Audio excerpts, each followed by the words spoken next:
নমঃ। বিষ্ণু মানে ভগবান, যশস্ব মানে জপ তপকারী, বিষ্ণু যশস্ব মানে ভগবানের জপ তপকারী, আব্দ মানে ইবাদতকারী, আল্লাহ মানে আল্লাহ, আব্দুল্লাহ মানে হলো আল্লাহ তাআলার ইবাদতকারী। যাকে আমরা বললাম আব্দুল্লাহ, তাকে ওনারা বলেছেন বিষ্ণু যশস্ব। দুটোর মানে হলো এক আল্লাহ তাআলার, এক প্রভুর ইবাদতকারী। আব্বার নামও হলো, মায়ের নামও হলো, জন্মস্থানও হয়ে গিয়েছে। তারিখ সম্পর্কে চরম মতভেদ। 8ই রবিউল আউয়াল, 9ই রবিউল আউয়াল, 12ই রবিউল আউয়াল, এইভাবে চরম মতভেদ করেছে। কিন্তু বেশিরভাগ ঐতিহাসিক মশহুর আস যেটা ফার্সি কি পহলি কিতাব, ওখানে লিখে দেওয়া হয়েছে মশহুর আস বিখ্যাত, সেটা হলো 12ই রবিউল আউয়াল, আর বিশুদ্ধ 9ই রবিউল আউয়াল। আসাহুস সিয়ার, সিরাতুল মুস্তাফা, মুহাদ্দিসিন, জুমহুরে মুহাদ্দিসিন 8ই রবিউল আউয়াল তার জন্ম তারিখ বলেছেন। আমি মনে করি জন্ম তারিখটাকে ওইভাবে গুলিয়ে রাখাই ভালো, তা না হলে কিন্তু তার দিন নিয়ে আবার বেদাতিরা, চরম বেদাতি আবার মিছিল এটা সেটা করবে। এই জন্য আল্লাহ তাআলা রসুলের জন্ম তারিখটাকে গুলিয়ে রেখে দিলেন, যাতে করে বেদাতিরা ওই দিনে কিছু না করতে পারে। আমার নবীকে নিয়ে তোমরা বেদাত করবে, আমি ওই দিনটাকে গুলিয়ে রেখে দিলাম। ভারতবর্ষে ছুটি দেওয়া হয়েছে, সেই বেশিরভাগ ঐতিহাসিক যেটা বলেছেন ওটাকেই লক্ষ্য করে তারা 12ই রবিউল আউয়াল ছুটি দিয়েছেন। বেদ পুরাণ তুমি কি বলো, তারা কি বলেছেন শুনুন। তারা বলছেন দ্বাদশং শুক্লপক্ষস্য মাধবে মাসি মাধবম। দা মানে 2, 10 মানে 10, অং মানে যুক্ত, দ্বাদশং মানে হলো 2 যুক্ত 10 হয় কত? আমি হিসাব করব। 2 যুক্ত 10 হয় কত? 12। আরবিতে বলা হলো ইসনা আশারাম।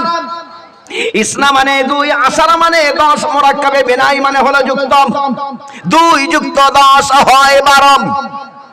এটা হলো আরবি, আর ওটা হলো সংস্কৃত। ক্যালেন্ডারে কি আছে? ক্যালেন্ডারে এটা আছে, সেটা হলো ফার্সি। দো আজ দেহাম, দো মানে 2, আজ মানে হইতে, দাহ মানে 10, অম মানে যুক্ত। দো আজ দেহাম মানে হলো 2 যুক্ত 10 হয় 12। দেখে নিতে পারেন 11, 12, ওখানে কিন্তু 2 শব্দটা আছে, বুঝতে পারছেন? মানে কি 2 যুক্ত 10 সকলেই বলেছে। আমরা বললাম ইসনা আশারা, ওনারা বললেন দ্বাদশাং। ক্যালেন্ডারে ঘোষণা হয়েছে দোয়াজ দেহামে 12 তারিখে তিনি আসছেন। কোন 12 খুলে বলো? যে হুজুর 12 তো একটাই না, 12 একটা নয়। ছেলেরা পড়ে নাম ধারাপাত, একে চন্দ্র দুয়ে পক্ষ। ও কি জানে একে চন্দ্র দুয়ে পক্ষ মানে কি? জানে না। এর মানে হলো একটা চাঁদ 30 দিনের, দুটো পক্ষ মানে 2 ভাগে ভাগ হবে 30টা, 15 দিনের 15 দিনের। প্রথম 15 তারিখকে বলা হবে শুক্ল পক্ষ, সাদা পক্ষ। দ্বিতীয় 15 তারিখকে বলা হবে কৃষ্ণ পক্ষ, কালো পক্ষ। প্রথম কেন শুক্ল পক্ষ বলা হবে? চাঁদের আলো আছে, শুক্ল মানে সাদা। দ্বিতীয়টাকে কেন বলা হবে কৃষ্ণ? চাঁদের আলো নেই, কৃষ্ণ মানে কালো অন্ধকার। তার মানে 15 তারিখের পর থেকে আবার 1 শুরু হয়ে যাবে। জি হ্যাঁ, 1 শুরু হবে। পার্থক্য তবে কেমন করে করা হবে? পার্থক্য প্রথমটাকে বলা হবে শুক্ল, দ্বিতীয়টাকে বলা হবে কৃষ্ণ। 16কে বলা হবে 1, 17কে বলা হবে 2, 18কে বলা হবে 3, 19কে বলা হবে 4, 20কে বলা হবে 5। এইভাবে আবার সেই 27 তারিখে বলা হবে 12। কোন 12 খুলে বলো, প্রথম না দ্বিতীয়? আমরা প্রথমটাই জানি, প্রথমটা হলো শুক্লপক্ষ। ওনারা তাই বলছেন দ্বাদশ তারিখ, 12 তারিখে রবিউল আউয়াল মাসের 12 তারিখ বলে দেবার পরে ওখানে আবার তারিখটা ওখানে বলার পর তারা আবার পক্ষ বলে দিয়েছেন। বলছেন শুক্ল পক্ষস্য দ্বাদশাং শুক্ল পক্ষস্য। 12 তারিখ শুক্ল পক্ষে, সাদা পক্ষে তিনি আসছেন, কালো পক্ষে তিনি আসছেন না। সাদা পক্ষটাও বলে দেয়া হলো, চাঁদের 2খানা তারিখ এটাও বলা হলো, সূর্যের 2খানা তারিখ ওটাও বলে দেয়া হচ্ছে। সূর্যের 2খানা তারিখ আবার কেমন করে আমরা জানি? কি 6 ঋতু, গ্রীষ্ম, বর্ষা, শরৎ, হেমন্ত, শীত, বসন্ত, 12টা মাস। এক একটা ঋতুর জন্য 2টো করে মাস আসবে। তো এই ঋতুর প্রথম মাস না দ্বিতীয় মাস খুলে বলো। ওনারা বলছেন মাধবে মাসি মাধবম, বসন্তকালের প্রথম মাসে তিনি আসছেন।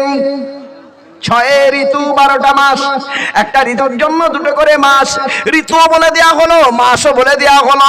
মাধবে মাসি মাধবম, বসন্তকালের প্রথম মাস, আরবি থেকে বলা হলো রবিউল আউয়াল। রবি মানে বসন্তকাল, আউয়াল মানে প্রথম, রবিউল আউয়াল মানে হলো বসন্তকালের প্রথম মাসেই তিনি আসছেন। আরবিতে যাকে বলা হলো রবিউল আউয়াল, তাকে ওনারা বলছেন মাধবে মাসে মাধবম, বসন্তকালের প্রথম মাসে তিনি আসছেন। তবে সূর্যের 2খানা তারিখ, চন্দ্রের 2খানা তারিখ, এইভাবে 4খানা তারিখকে উল্লেখ করে দেওয়া হয়েছে। আরো রাসূলুল্লাহ সাল্লাল্লাহু আলাইহি সাল্লামের কজন খলিফা? রাসূলুল্লাহর 4 নাম তাদের শোনম, আবু বকর, ওমর, ওসমান, আলী, 4 জন। রাসূলুল্লাহ সাল্লাল্লাহু আলাইহি সাল্লামের 4 জন খলিফা আছেন, আবু বকর, ওমর, ওসমান, আলী রাদিয়াল্লাহু আনহুম। এটাকে ওনারা বলছেন চতুর্ভি ভাঙতি ভি দেমাঙ্কারী স্বামী খলিফায়াম। চতুর মানে 4, ভাতি মানে খলিফা, কারি স্বামী এমন একজন ঋষি, খলিফায়াম কলি মানে যুগ, অক্ষম মানে শেষ যুগের ঋষি যখন আসবেন তার 4 জন খলিফা হবেন। কোন দেবদেবীর 4 জন খলিফা নাই, ব্যতিক্রম হলেন হযরত মুহাম্মদ সাল্লাল্লাহু আলাইহি সাল্লাম, তারই কেবলমাত্র 4 জন খলিফা আছেন। 4 জন খলিফার কথা এটাও বলে দেয়া হলো।